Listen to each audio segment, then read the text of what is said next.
Doctor Sumanth, இப்போ இன்னைக்கு நடக்கக்கூடிய இந்த அடிப்படையில் நம்ம செங்கோட்டையன் அவர்கள் அதே போல் அதுக்கு ஆர்பி உதயகுமார் அவர்கள் கொடுத்தது, செல்லூர் ராஜு பேசியது, இதெல்லாம் தான் பேசிட்டு இருக்கோம். இது ஒரு உரசல் இருக்குது அப்படின்னு பார்க்கணுமா, அல்லது விரிசலுக்கான தொடக்க புள்ளியா, இல்லை எதுவுமே இல்லை ஜனநாயகப்படி நடக்கிற ஒரு கட்சிக்குள்ளே நடக்கக்கூடிய எல்லா அம்சங்களும் அப்படின்னு பார்க்கணுமா? எப்படி பார்க்குறீங்க நீங்கள்? இல்லை, இது நிச்சயமாக ஒரு விரிசலினுடைய துவக்கம். அது துவக்கமா இல்லை துவக்கத்தை தாண்டி போயிடுச்சா அப்படிங்கிறது அடுத்த சில நாட்களில் தெரிய வரும். அடிப்படையாக இந்த பிரச்சனை பப்ளிக் டொமைன்ல வந்துருச்சு. இந்த பப்ளிக் டொமைன்ல வராமல் பார்த்து கொண்டிருக்கிற வரைக்கும் அது உட்கட்சி பிரச்சனை, அவங்களுக்குள்ள பேசிப்பாங்க. அந்த மாதிரி 1000 விஷயம் இருக்கும். ஸோ இது ஒரு வாட்டி திரு செங்கோட்டையன் பேசல, 2 வாட்டி பேசல, 3 வாட்டி பேசல, இன்னைக்கு 4வது வாட்டி அதை பற்றியே கிட்டத்தட்ட அந்த அவருடைய ஸ்பீச்சினுடைய அவர் அந்த தோரணைங்கிறதே மாறிக்கிட்டு தான் இருக்கு நிச்சயமா. ஸோ நிச்சயமா அவர் ஒரு மூத்த தலைவர்.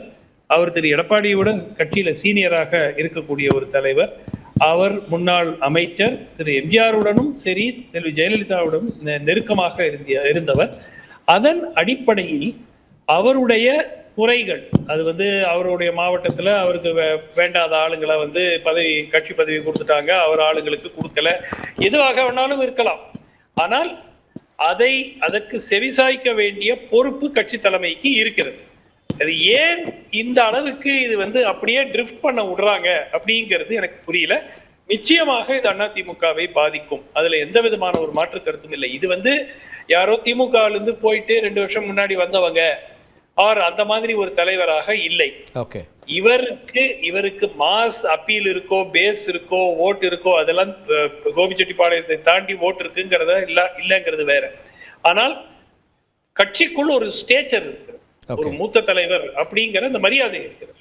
இவருக்கு கிட்டத்தட்ட 76, 77 வயது ஆகிறது. ஸோ நிச்சயமாக ஒரு கட்சி தலைவருக்கு இவரை பப்ளிக்கா சந்திச்சு என்னங்க உட்கார்ந்து பிரச்சனையை தீர்த்துக்கலாம் அப்படின்னு சொன்னால் எந்த ஒரு தவறும் கிடையாது. அடுத்த ஆண்டு தேர்தல் இருக்கு.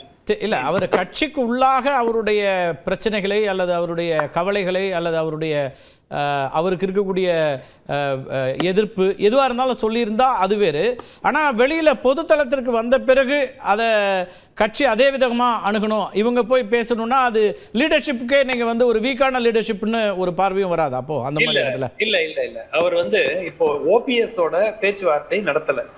அது லாஜிக். ஏன்னா ஓபிஎஸ் என்ன சொன்னாரு, நான் தாங்க தலைவரா இருக்கணும், நீங்க தலைவரா இருக்க கூடாதுன்னு தான் ஓபிஎஸ் உடைய கோரிக்கை. செங்கோட்டையன் அந்த மாதிரி சொல்லலையே, நான் தான் பொதுச் செயலாளர் ஆகணும், எல்லாருமே என்னுடைய